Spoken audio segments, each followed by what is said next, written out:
everyone, welcome to part 6 of this series on how to make awesome title graphics for your videos. In this episode, we'll go over the proper render settings so that you can easily apply your graphics to any video. As a recap, I'm using HitFilm Pro, but everything done in this series can be done with HitFilm's free version called HitFilm Express. Skip back to part 1 in this series for more on that. In part 2, we came up with a good plan. Part 3, we built the graphics and text. Part 4, we animated them. Part 5, we took a look at how to animate in 3D. And so now, here in part 6, we're ready to render our graphics. So we'll start by going over to the export section and adding a new preset. You'll see you have 3 options: an MP4, an image sequence file, or an AVI file. The MP4 file does not have the capability to hold transparency information. The image sequence will literally render out each frame of your timeline as its own individual image file. The AVI format, however, does have the capability to hold the transparency information that we need. So that's what we're going to select. Let's name this Graphic Alpha, because in the video industry, transparency is referred to as alpha.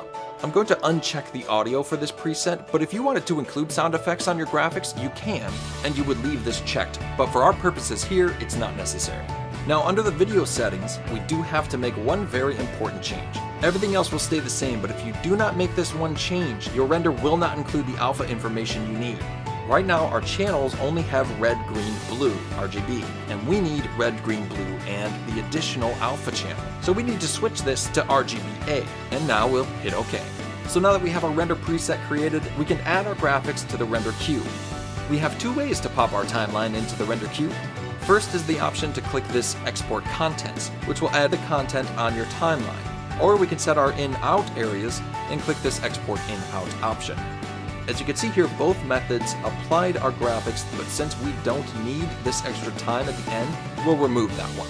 The best thing about HitFilm's render queue is once you add something to the queue, we can go back, change the text, and just keep adding to the queue without having to wait for the first one to render before editing and rendering the next.